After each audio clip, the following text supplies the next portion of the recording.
that we all have things that we wish we had a mulligan and a do-over for, and we can't go back and change any of that. We have to accept what we did then, but we also have to let it fuel us for who we still want to be, because there's still time on the clock.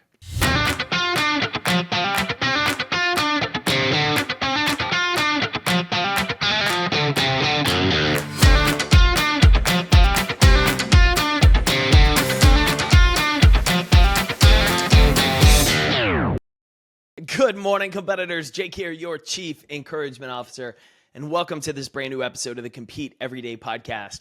I thought as we finished the week strong, today would be a great opportunity to share a little bit about where we came from.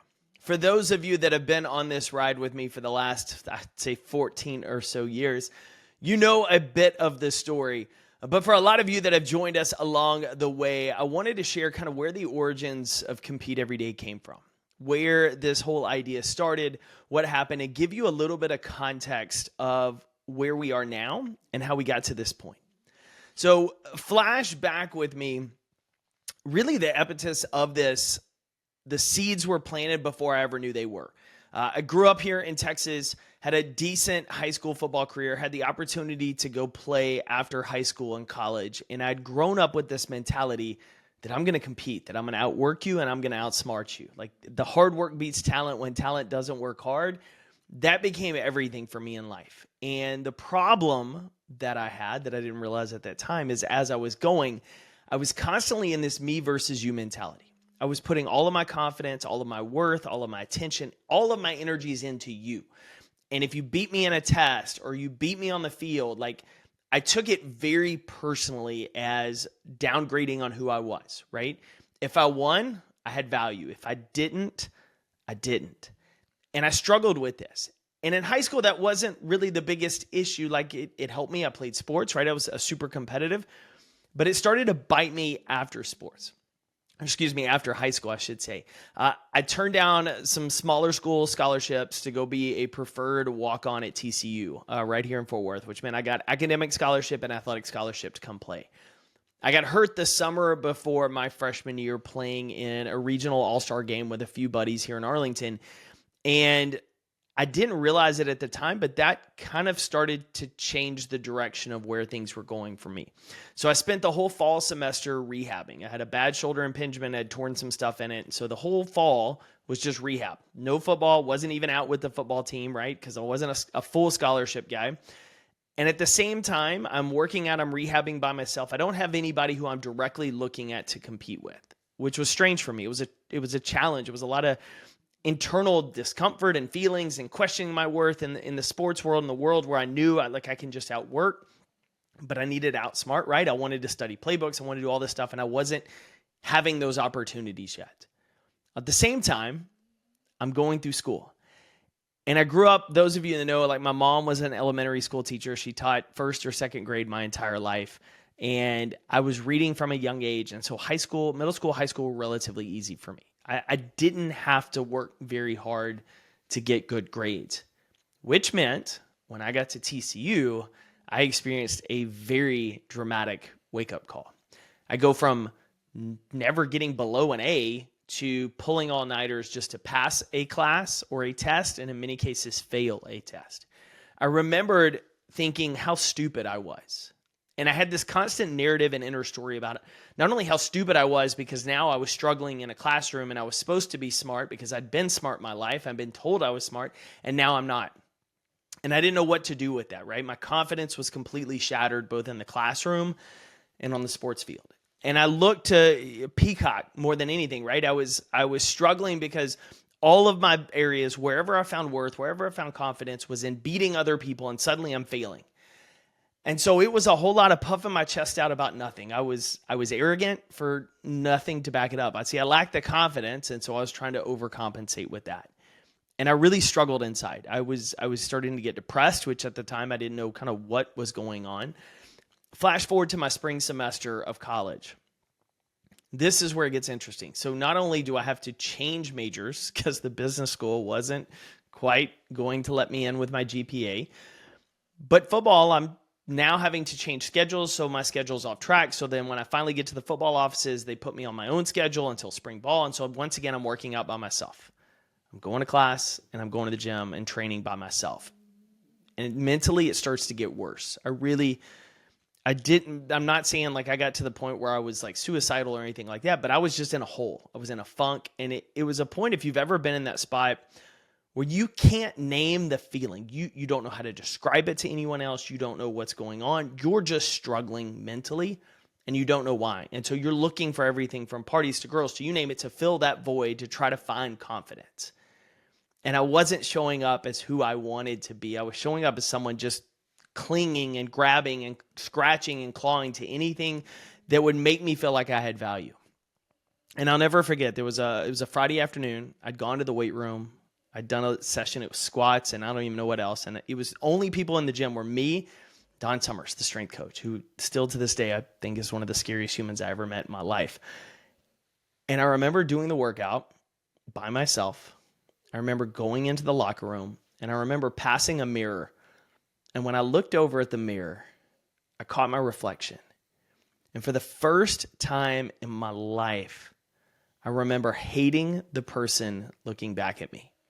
I had all of these fears and insecurities inside that at any point, the coaches were going to come in and ask me to leave. They had made a mistake. I didn't belong there. I didn't deserve to be there. They needed to give my spot to someone else. I also had all these questions swirling of what if I fail? What if you're not as good as you think you are? You told everybody in your small hometown you're coming to play college ball. You've told people at school you're here to play ball. What if you don't? What if you're not good enough? How much of a loser will you be? How worthless are you? I remember asking myself these questions, and I remember being terrified of the answer. I had this just pit in my stomach, this overwhelming sense of fear and discomfort, and I hated it. And I hated the person looking back at me in the mirror because they were terrified.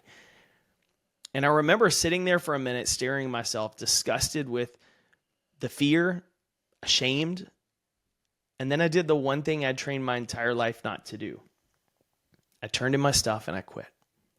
I blamed it on my shoulder. I manufactured a story for years that my shoulder was just never right. What's bad about that is spring, following few years, I played intramural footballs, could still sling the ball pretty good. And a bunch of my friends who were on the team would always tell me, hey, you need to come out and play. Like you need to come out and be on the team. My old high school teammate, some of the other receivers. And I just can't, didn't work. But all the while I carried this giant regret. And it was my dirty little secret. Whenever anyone asked, nobody knew. It was like this suitcase I just carried with me everywhere, this anchor. And I was ashamed of it, and I was ashamed of myself. And I hated the fact that in one of the more pivotal moments in my life to that point, when I had the opportunity to just show up and compete, to be me versus me, to figure out what I'm capable of, I walked away because I was afraid of failing. Flash forward a number of years later, I finished college, grad school. I spent a couple years working in the sports agency world, got out, started on marketing consulting because honestly in 2008 I couldn't get a job. I had an MBA in sports business. I had a few years working not only at the sports agency, but that's kind of a commission-only business. So on the side, I had done everything from work for the Dallas Cowboys promotions team to an arena football team to substitute taught because I thought maybe, if I don't want to be an agent, I'll go into coaching high school. And I just kind of did all of these things and eventually started just helping companies with some basic marketing and strategy. And one client would lead to another and lead to another. And I found myself in my late 20s where I was living in North Dallas. I was making good money. I had a roommate. We had a cheap apartment. We would just go out on the weekends. We had fun. It was a quote fun, right? And I was 40 pounds, probably 50 pounds heavier than I am now. I was not an athlete by any standards. And I just wasn't happy. Like on the outside, it looked like I was. I was involved. I was going out. I was doing all sorts of stuff. But inside, I really wasn't. And I read a book by Donald Miller called A Million Miles in 1,000 Years. And I've referenced it here on the show before and a few other places. And the book shook my world because it talks about the stories we live, the life we live, and what it tells other people is important. And I realized my story sucked. And so I decided to start changing it. I remember picking up Tim Ferriss's 4-Hour Body and reading about the slow carb diet. And so I started that, literally beans, green beans, or broccoli and chicken, like 3 times a day. And I would start playing basketball at 24-Hour Fitness, and I start lifting weights. And every day became this, quit worrying about everybody else, just get better. Quit worrying about everybody else, just get better. And over time, physically, things started to change. But I noticed 2 other areas. One, I would show up more confident because I stopped trying to win everybody's approval all the time, right? I felt like for so much of my career, I was trying to prove myself to get people to like me, to accept me, to tell me I had value. And I wasn't, right? I was putting on a show because I was craving acceptance. And at this point in my life, I'm just like, forget the acceptance and just get better. And everything starts to change and people start to ask me about it. And I just, I'm competing with myself. It's me versus me. And around that time, I ended up finding a CrossFit gym and some friends who had been going. I'd sipped the Kool-Aid and went all in on the cult, right? As the early days, as you would say it, in 2010. And so I'm in that setting and there's the pull and the tension of competing with your friends. But every day I was like, can I beat my last time? Can I beat my last weight? Can I get stronger? Can I get faster? Can I get better? It's me versus me. And I started to fall in love with that. And so on a ski trip in late 2010, I'm toying with ideas of my consulting business and wanting to brand it other than Jake Thompson. And at the time, I just threw out in the car to Ty and Adam, hey, what do you guys think about compete every day? And they were like, man, that's you. Like, that's your personality. You're super competitive. Like, you play us 1,000,000 times on Madden if we beat you. Like, you love that. I thought, cool, I don't know what I'm going to do with it, but we sketched up this little CED, and Ty, my good friend, had developed this kind of elite marketing logo for me years ago. And so we took pieces of that, and that kind of became the circle running man for the idea of constant progress forward. So on the circle, right, infinity, there's no edge. And then the silhouette of the human running is this idea of constantly pursuing forward. And so I played with it for like 6 to 8 months. Nothing was sticking. It was like sticking a square peg into a round hole. And eventually my roommate, Adam, was like, hey, what do you think about shirts? Like, you wear a ton of shirts with CrossFit now. There's a company called Life is Good out of Boston. They do like 120 mil a year. It's t-shirts. Why don't you try the same thing? And so I had some money set aside for a trip that we didn't take because Adam ended up spending his money on an engagement ring for his wife. And so I put it into a couple of boxes of t-shirts and tank tops with a hideous CED, compete every day, on it, and started selling them out of the trunk of my car behind the CrossFit gym there in Addison. And a lot of the early sales were friends who probably felt sorry for me, wanting to support me. But over time, it started to grow.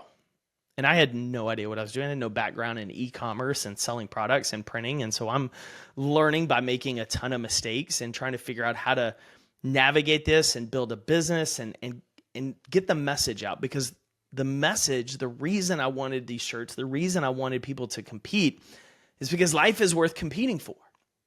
And I didn't realize that in my 18, 19, 20, I thought this idea of discomfort in your stomach is something to run from, right? Everybody says, listen to your gut. But in reality, that discomfort in your stomach is the signal that you're doing something you've never done before. This is an opportunity for growth or retreat. And I, like a lot of people in society, had chosen to retreat, to run from it. When winners, when successful people, when fulfilled people, they see it as growth. They reframe that discomfort.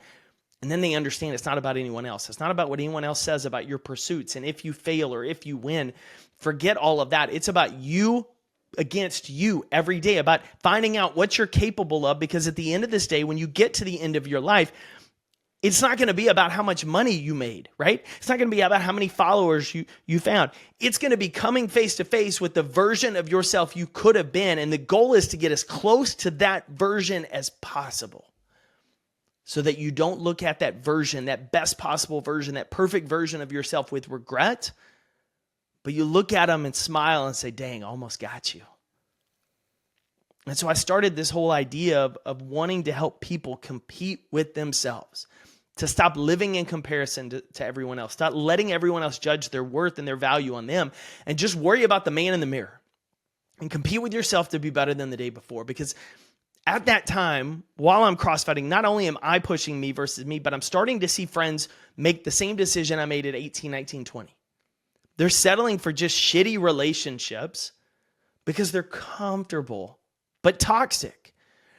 They're afraid to put their name in for a promotion because they don't feel ready, even though their mentor or someone is pushing them for it. They're making decisions of fear and discomfort and letting fear win instead of letting courage win. And it broke my heart because I saw myself and I saw everything I'd been carrying for years with the shame and the regret and the embarrassment of the decision I made in that locker room in Fort Worth, Texas. And so we started. But my dirty little secret of quitting football stayed a dirty little secret.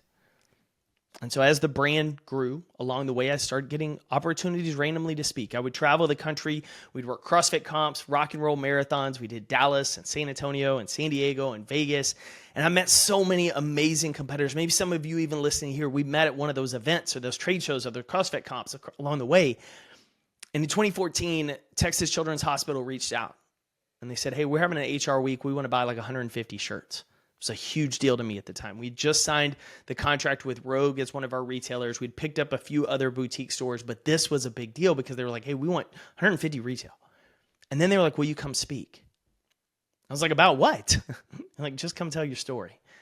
And so I show up and fumble through this talk for an hour of why it matters to compete. And Linda Aldred, the VP, pulled me aside and told me, you need to go do more of that. She planted a seed that would change my life. I was still focused on shirts, but a few years later, I came across a guy who taught speakers. And I was fascinated because I thought maybe this will help me better communicate why people should compete. Like, we do it with shirts, but maybe this will break through some of those walls, those mental barriers. So I went to the conference, and then I fell in love with the work, and I invested in their program and thought maybe this is the direction I'm being called. And so in 2017, we started to pivot our business. We changed from just doing events. We were at the Arnold, CrossFit Games, you name it, because I care about helping people change their mindset so they can change their lives, about helping them understand they can be the hero of their story. It just requires a little bit of courage. And the way we do it is not complicated. It's not grandiose. It's not big moves. It's little ones every day. It's stacking that 1%. And when I made that move at the time, I felt it was the right move. But over the next 18-ish months, I questioned it a lot. Financially, pulling out of events, focusing on this speaking and training almost sunk the business. I had nights every week I didn't sleep. I had credit card bills unpaid. I had credit card companies calling me. I was skipping paycheck and payroll to make sure our team was paid. I was skipping my own to make sure they were paid. My mom floated me a few $1,000 that I paid her back because she knew like I was skipping payroll and that I was trying to pay off these bills. And I remember going back into a hole. And I shared this on stage. I've only shared it with a few audiences, but I went into a hole. And it was the deepest, darkest spot I've ever been in. And if you were at the Strive to Impact conference or you grabbed a virtual ticket, you heard me share the letter I wrote to myself. But essentially, it was the worst day and feeling. It was the day I realized, like, this is why entrepreneurs kill themselves. This is why if you put all of your worth and value into what you do and not who you are, and you fail at what you do, you think who you are is worthless. And I remember sitting at the table going through all of this, and it was like I was 18 years old again, right? And I was scared of failing because of what everyone else had done. I'd gotten distracted building the business, right? I'd tried to be like other brands. I'd tried to be like other companies. I saw people succeeding and thought, why are they having success and I'm not? And all I was seeing was the tip of the iceberg and not the whole story. And sometimes I was putting my faith into what was a fake act, right? There were groups that I was like, oh, you're so successful. And they weren't around a year later. And I remember sitting at the kitchen table and writing myself this note. But the thing I wrote in the note that'll stay with me is in 2013, I went to a conference called Storyline. It was Donald Miller. It was based on the book, and it was talking about writing a better life story. And he tells the story, regardless of whether you're religious or not. In the Old Testament, there's a story of Joseph, and you might have heard of Joseph in the Technicolor coat, jacket, whatever the musical is. Joseph has a dream that he's going to rule his brothers. He tells his brothers throw him in a pit and sell him into slavery. So he dreams he's top of the world. He's thrown in a pit. He gets sold into slavery. He rises to the top ranks. He then gets falsely accused of rape. He's thrown back in prison. He once again stays faithful, climbs to the top, becomes the top man in command, and ends up saving Egypt in the plague in the drought, and has a chance to save his family. And Donald Miller's point is every story has turning points for that person. Like, just because you're in the pit doesn't mean your story's over. Just because you're at the peak doesn't mean your story's over. And I remember writing myself that story, that even if I'm in a pit, I'm not alone. And one of the guys that had been on our team, Kier, who was part of our creative team that had been let go, I remember him telling me that this moment in your life will be an incredible part of your story if you don't give up. And so I remember writing that note that day. I remember my wife walking in and seeing tears running down my face, because I hadn't told her anything that was going on. I was trying to save the day. I was trying to do everything without telling her. And I just had a breakdown. And she thought first I had cancer. And then she laughed and thought, it's just that, like, if anybody will figure it out, it's you. And at that day, I was like, how do we get better? How do I go back to what I did before? And how do we just get better? And so I started every day working, focusing, controlling what I can, putting into practice the things I've been learning and been talking about even more so. And it was the right move, because where we are today of having the opportunity to get on 40 to 50 stages a year and talk to you through this podcast and write books and hopefully give you something of value that's going to help how you show up, which helps how you impact, which helps you create the life you want, which helps you just get better. And so where we are today is a lot of people have laughed, is kind of through that journey. It's me making mistakes because I didn't know what I was doing, and I was not afraid to test stuff. And then once I got going, I would get distracted by what someone else was doing, and I'd have to redirect my focus, right? And sometimes it was the painful redirect, like those moments, and sometimes it wasn't. But the mission throughout every part of this, from shirts in the trunk of my car to standing on a stage and talking to hundreds, it's all about helping you understand that your life is worth competing for, that you get one and only shot at this life. And I want you to know that it counts, regardless of the situation you're in, regardless of the frustration or the pain or the depression or hell, even the excitement and the joy you're experiencing right now. I don't want you to take your foot off the gas, because you only get one shot at this life. And the goal is to figure out what you're capable of. And never let regret, never let that discomfort, never let fear win. And what's wild to me is that shame and embarrassment I carried for years. A few years ago, I had some friends that were speakers. And I was like, hey, I'm kind of thinking about telling a pretty real story that no one knows. And so we talked through it, and they're like, you have to tell that. And I was terrified. The first time I gave it was in Chicago, and I remember my voice shaking because I was worried about, why would you listen to the guy who talks about competing every day when he was the one who was too afraid to do it? And what I realized is when I stood on stage and finally shared that story, the amount of people that talked to me afterwards about their moment in the locker room, whether it was in sports, which I've had a lot come up to afterwards, or a job or something else, they realized in that moment they aren't alone. And I hope you realize in this moment that you're not alone. That we all have things that we wish we had a mulligan and a do-over for, and we can't go back and change any of that. We have to accept what we did then, but we also have to let it fuel us for who we still want to be, because there's still time on the clock. And as long as there's time on the clock and breath in my lungs, I'm going to keep reminding you every single day. Doesn't matter what was, it only matters what will be, because that's determined by what you do today. And I hope it's compete. When you look at the definition of compete, it says strive to gain or win something. Too often in life, we look at the too often in life, we look at the winning. We look at the outcome, the things outside of our control. We think it's the me versus you, and I have to beat you. In reality, the pursuit is in the striving. The pursuit, or the power's in the pursuit. It's in what you wake up and intentionally choose to do every single day. Are you going to get better, or are you going to waste today?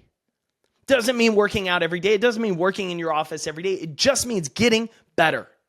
Looking for opportunities to be better than the day before, to be more mindful, to be more connected, to be better. That's what this whole thing is all about. And so my commitment to you is, as long as I'm living, if I get to 80, 90, I'm still going to be kicking this same story. I'm still going to be doing this same thing. It's going to be a lot of podcast episodes between now and then, but I'm still there. And I want you to know you're not alone. If you've ever felt overwhelmed, if you've ever felt in the pit, if you've ever felt like, why bother? Am I worth it? What are people going to think? I'm a loser. I want you to know you're not any of those things. You have value. You have worth. And your life is worth competing for. So on the toughest of days, remember, your story's not over yet. And on the best of days, remember, your story's not over yet. What matters is what you do next. And I hope that's compete. Thanks for listening to a little bit of our history. I hope it gives you some context on what we're all about, where we're trying to go, but what got us here. And I'll talk more in some future episodes about things to come, but I want you to know I appreciate you. I love you. I'm proud of you for showing up and competing, because we live in a world where most people won't. But you do. So set the bar, inspire others, and go win your day. You know I'm cheering for you.